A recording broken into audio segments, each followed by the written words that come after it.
the decision, the reason I had to explain it because it happened so quickly, but the actions were so quick. For one reason or another, he decided to go and criticise his teammates. And so most of you have not seen that video, but you couldn't release it. We couldn't release it. Ended up with 2 young players being booed before the game in Paris on the Wednesday. And we decided we had to do something. The meeting in the room was, was horrendous, and I just couldn't lose my control in this particular situation. And if I had let it pass and allowed it to happen, I think the players would have viewed me differently, much more differently than I would have liked to have been judged. And I think that throughout my career, I think I've been strong enough to deal with important issues like that. For Roy, he overstepped his mark, absolutely overstepped his mark, and there was no other thing we could do. We did well by them. We paid up his whole contract. We gave him a testimonial in the following season, 75,000. We did everything we could to honour the fact he was a great player for us. The MUTV League. How do you think that got out? Propaganda from United, absolutely, trying to paint a picture. An interview I had to do with the club. Obviously, I know how these things work anyway. I've seen other clubs doing it. It's all upbeat. We're this and that. We're great. I had to do the game 4-1. What do they want me to say? That the team played well? I said, listen, poor. The team was poor. But this idea that I was ranting and raving, again, the usual nonsense. The tape had to be destroyed. What other rubbish? But the good thing for me, we had a chance to watch it with the players before I left, and it was fine.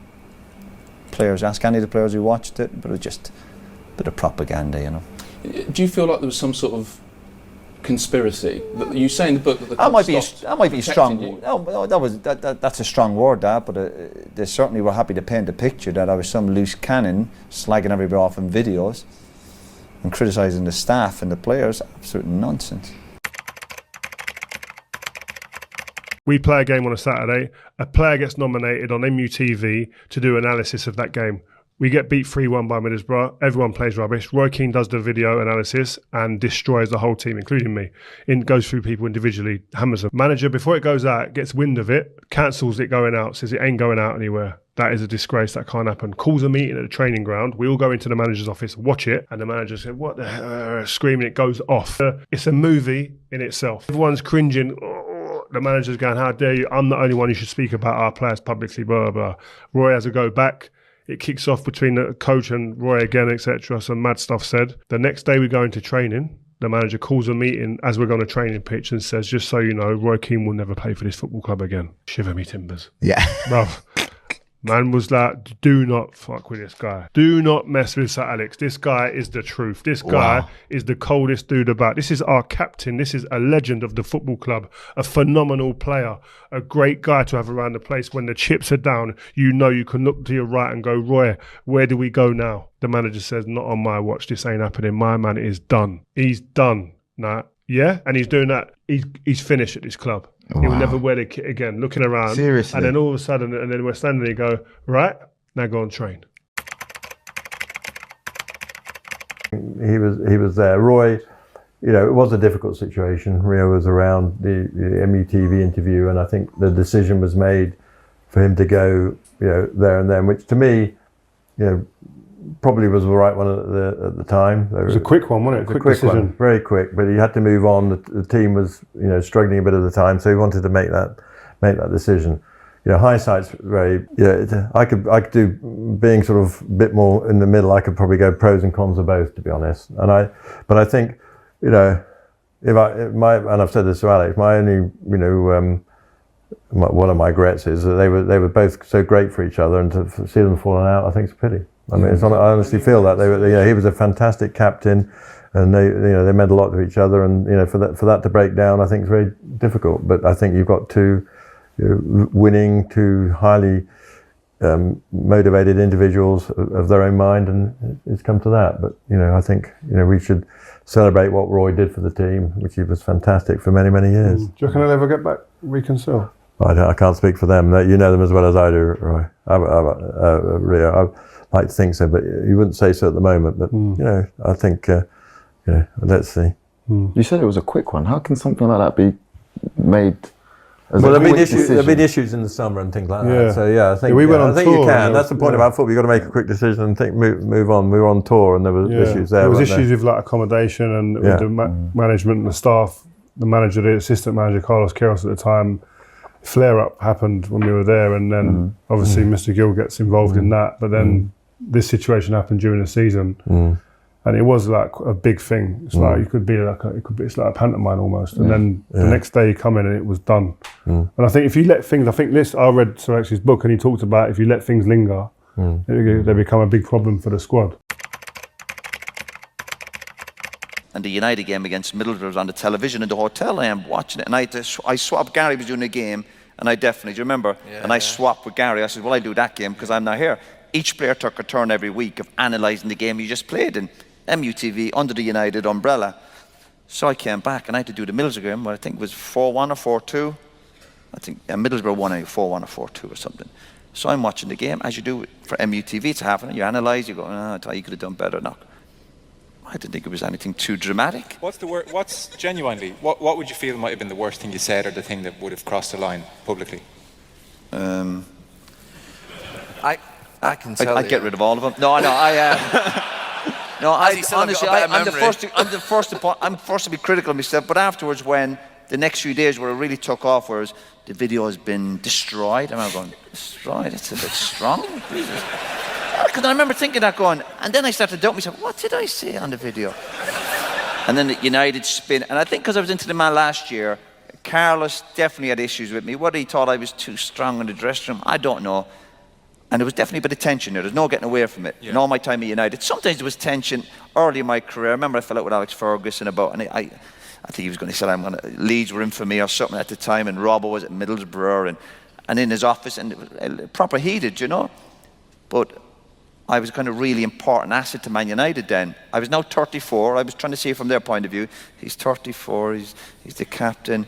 He's maybe losing his way a little bit. My influence on the team, even though my last game was at Anfield, we drew 0-0. I remember I was able to hold my own. I don't think my career was. I was in free fall because I was doing a job in the middle of the park, sitting there, which I think I could have done with my eyes closed anyway because my experience. So then this video thing started really getting nasty, and the media were saying. And I remember going. Where's this going to, this kind of video thing? And eventually with Ferguson, and then before we know, we're having a heated argument in front of all the players. My only consolation before I left Man United, and as I said, I'm first to say if I've kind of stepped out of line, but put it this way, Man United, for the video, I got a letter about a week later, United tried to fine me £5,000 for my video. 5,000, trust me. I've been fined a lot more at Man United for sending offs. So 5,000, if a player gets you get fined 5,000 for being late. Sure. That was a kind of small fine. And I remember I appealed it. I said, I'm not paying the 5,000. I did. I've been fined before. I've been fined hundreds of £1,000s. I went, yeah, I'll take it. I got sent off. I should have never appealed anything. And I think because I appealed a fine, I think Ferguson went, oh, you're kind of challenging me now. Yeah. But I wasn't paying no fine because I thought the video was fine. And the key for me, again, kind of skipping a few bits and pieces here, I ended up watching the video with the players and the staff. And I remember we were all walking up to watch the video. Listen, Gary might say something different, I don't. And I remember walking up to the video with the players. I went, we need to watch this because, lads, this is not true. What I was supposed to have spoke about players' wages. I had no interest in other people's wages. That was none of my business. Yeah. But I think United was giving that stuff out. I think the United machine was like, come on, you know, especially with the World Cup after Saipan, people were saying, yeah, well, let's just paint a picture. People need to look at the facts. And we ended up, and I went, can we watch the video? This video that was destroyed. And we watched the video, and I remember looking and going, I hope it's not as bad as I think. Yeah. And when I watched it, it was okay. I didn't think for 1 minute I was out of order. I was like, oh, thank God. And then the manager put it to all the players. We were in his office. He went, lads, have any of you got a problem? I think Fletch said something, or maybe you could have been a bit easy on some, but not too major. All the other players are going, no, we know, Roy, we got beaten 4-1 or 4-2. I had to do the video. It could have been Gary's. It could have been me the following week doing a game we'd won. What was I supposed to say? Oh, the lads played great. We lost 4-1 or 4-2. So, and then that's when And before you know it, Carla said something to me. I told him where to go. And then, again, the madness of it all. You're on about, I'm an experienced player. I was 34 at the time. A week or two later, I was getting due to play a reserve game. Alex Ferguson wouldn't let me play in it. He said, get your solicitor up. And I remember meeting my solicitor on I think it was the Friday morning. I met him at a hotel near the airport. He'd come up from London. And he said, what's this meeting about? I've been called up to see him. And I said, no, they probably want to get rid of me. What? He couldn't believe it. And Michael is a clever guy, good at negotiation. He'd done my contracts at United. I think United had a lot of respect for him. So we go in to see United, me and Michael. This was about 9 o'clock. The players obviously were playing on the train on the Friday. We were playing, I think, Charlton away on the Saturday. Again, stop me if I'm wrong. I'll wait till I'm finished. So I go into an office, and these are your questions. So I go into an office, David Gill's there with Alex Ferguson. I'd worked with Alex Ferguson for 12 and a bit years. If he wanted to say, right, chat, listen, our days are numbered, your contract in the summer, we'd shake hands. No problem. Yeah. Listen, I'll survive, don't worry.